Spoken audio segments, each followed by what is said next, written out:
Ready for a deep dive. This one's a little different. We're not going to be, like dissecting headlines or anything. We're cracking open a text. It's called, wait for it, A Course in Miracles. And before you think we've gone completely off the deep end here, I promise this is really about exploring a whole new way of looking at things, a new way of thinking even. I like that. Upgrading our mental software. So we're looking at excerpts today from the preface, the intro, and chapter 1 of A Course in Miracles.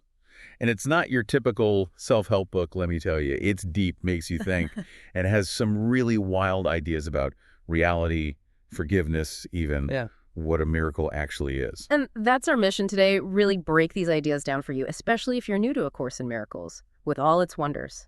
All right, let's do it. So the preface, it opens with a line that's like, bam, hits you right between the eyes. Nothing real can be threatened. Nothing unreal exists. Herein lies the peace of God. Whoa.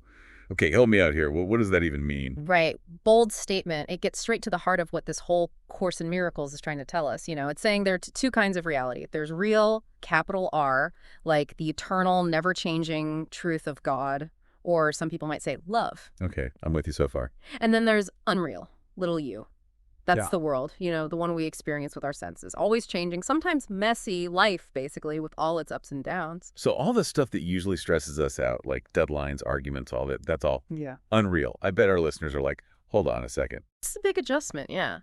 It's not that these things don't exist in our experience, but A Course in Miracles wants us to look at them differently. Like, imagine a movie projector. Ooh, I like where this is going. So those images on the screen, they feel real, don't they, in the moment? But they're just projections, right? Just light. And A Course in Miracles says a lot of what we experience is kind of like that, a projection of our own thoughts, beliefs, even our fears. So if we're always projecting fear or anxiety or judging everything, we're basically creating a world that throws that right back at us. My mind is kind of blown right now. Powerful stuff, right? And that leads us to forgiveness, which is a whole other thing in A Course in Miracles. It's not about excusing actions or anything like that. It's more about correcting how we're seeing things, misperceptions. Misperceptions. So seeing an enemy when really it's just a misunderstanding. Yeah. Or seeing lack when there's actually plenty all around. Exactly. We project our own, baggage outward. But here's the real kicker. The most important person we need to forgive. Ourselves. Really? Why ourselves? Because that inner critic, that voice saying we're not good enough, not smart enough, that's a huge source of misperception right there. Oh, I know that voice all too well. We all do. And holding on to guilt, shame, self-doubt, it just warps how we see everything, ourselves and everyone else. A Course in Miracles says true forgiveness, it begins with letting go of all that, those limitations we put on ourselves. Wow. So if we can start to forgive ourselves, see ourselves with more kindness, does that then change how we see other people too? Totally. As we heal our own perceptions, forgiving ourselves, letting go of all that negative self-judgment, the way we see the world, it starts to shift too. We start noticing the good, the love, the miracles even, in us and everyone else, which, speaking of miracles... Perfect timing, because chapter 1 is all about this. And I got to tell you, I love a good definition. Principle number 6 jumped out at me. Miracles are natural. When they do not occur, something has gone wrong. Okay, now you've got my attention. Tell me more. It's a good one, right? It kind of hints at how radically different A Course in Miracles thinks about what a miracle is. We usually think of them as supernatural, once-in-a-lifetime events. Totally. But A Course in Miracles is nope, flip that around. Miracles are actually natural. It's when they don't happen that something's off. Okay, so what's gone wrong? Are we doing life wrong if we're not tripping over miracles every day? Not exactly. Remember that whole thing about misperception? Well, A Course in Miracles suggests miracles are really these shifts in perception moments where we line up with that higher truth, that love that's always there, just underneath the surface. So it's less about parting the Red Sea and more about Right. seeing the good in a tough situation. Yeah. Or feeling connected to someone we might have judged before. Yeah, exactly. Principle 23 says it perfectly. Miracles rearrange perception and place all levels in true perspective. They're helping us see things from a different angle, one that isn't all clouded by fear or judgment. So if we're always focused on what's wrong, what we're lacking, what we're afraid of, Yeah. are we kind of blocking those miracles from happening? In a way, yeah. But the good news is A Course in Miracles says we're not on our own with this. It introduces this idea of the Holy Spirit, like our guide, our inner teacher, to help us tap into that miracle mindset. Like the Holy Spirit. That might sound kind of... Yeah. Well, for people who aren't super religious, how does A Course in Miracles explain it? Good question. It's not tied to any one religion, really. It presents the Holy Spirit as this inner wisdom, this voice of love and truth that anyone can access. So like that little voice that tells us to be kind even when we want to, really let someone have it.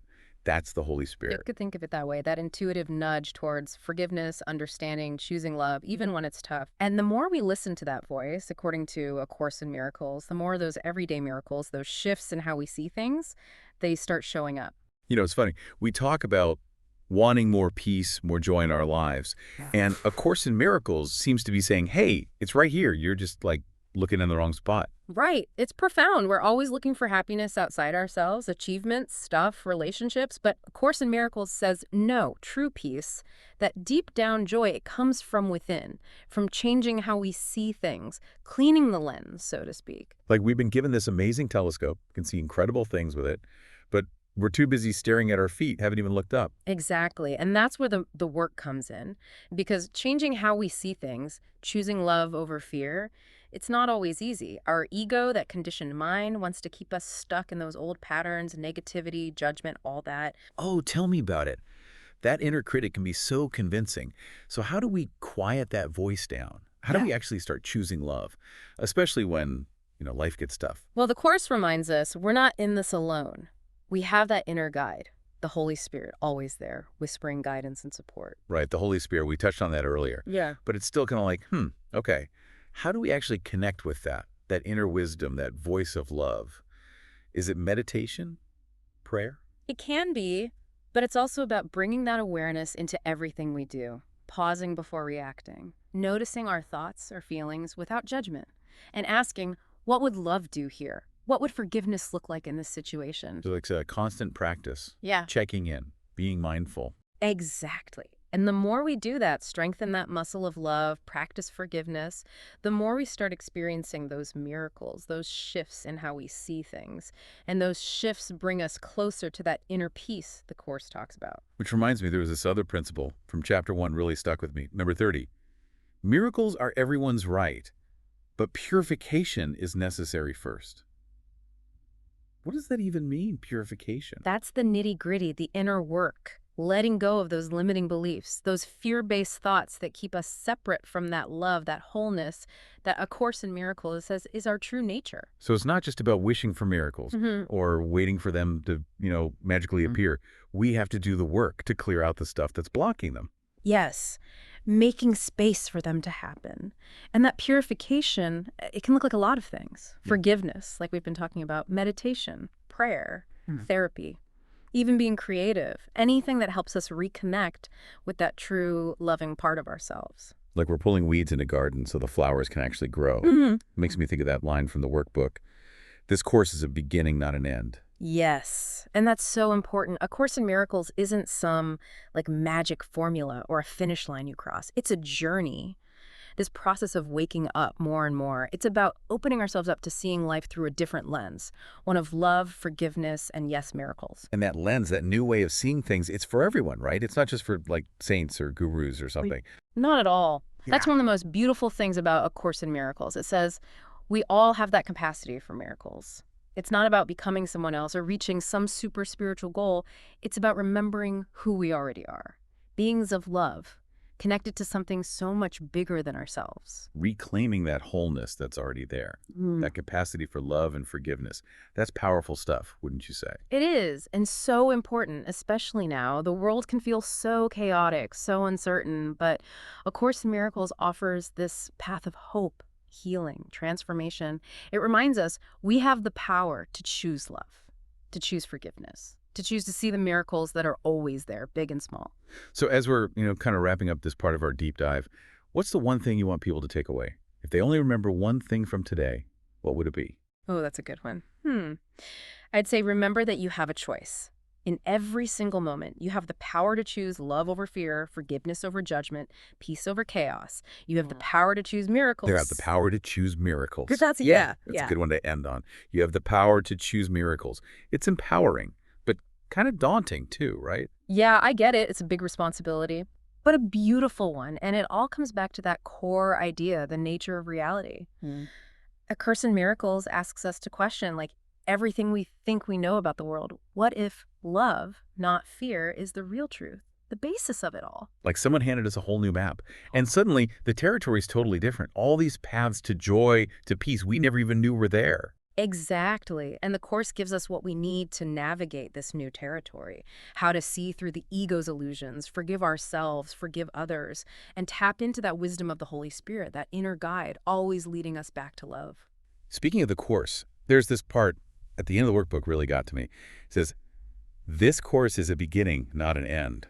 No more specific lessons are assigned, for there is no more need of them. Henceforth, hear but the voice for God. Oh, that's one of my favorites. It's saying A Course in Miracles isn't some rigid thing, not a set of rules or a final destination. It's like an open door to this lifelong journey of waking up spiritually, guided by our own inner wisdom, that voice of love within us. So it gives us the tools, the map, the compass. But then it's on us to go explore, to trust that inner guidance, to actually create a life that reflects, that love and peace we found inside. Yes, it's taking those principles, forgiveness, love, that whole miracle mindset, and actually living them in our Yep. relationships or work, everything. Showing up with this new sense of purpose, this willingness to see the world and ourselves through that lens of love. I love that. It's a good reminder, even with all the craziness in the world, we've got this power to choose love, to choose forgiveness, to choose miracles. And when we do that, we're not just changing our own lives, Right. we're adding to a more loving, more peaceful world for everybody. Beautifully put. And the deeper we go with A Course in Miracles, we realize the journey is the destination. It's those moments, choosing love, offering forgiveness, seeing the miracle in the everyday. That's where we really come alive. That's what I find so inspiring about it. Yeah. It's not just some philosophy, some ideas. It's a call to action. It's like step into your power, the power of love that's within you, and help create a world where miracles aren't rare, they're the norm. Yes. And the best part is, we're not alone in this. We've got each other to lean on, to learn from, to support one another on this wild ride of waking up. Well said. So as we wrap up this deep dive on A Course in Miracles, I'll leave you with this. What if, today, we each pick just one thing from the Course and put it into practice? Choose forgiveness. Look for the miracle in the ordinary, or just listen to that quiet voice of love inside. Imagine the impact that could have. Beautiful. And remember, no matter where you are on your journey, you are loved, you are worthy, and you are capable of experiencing miracles. Couldn't agree more. Until next time, keep asking those questions, keep exploring, keep diving deep.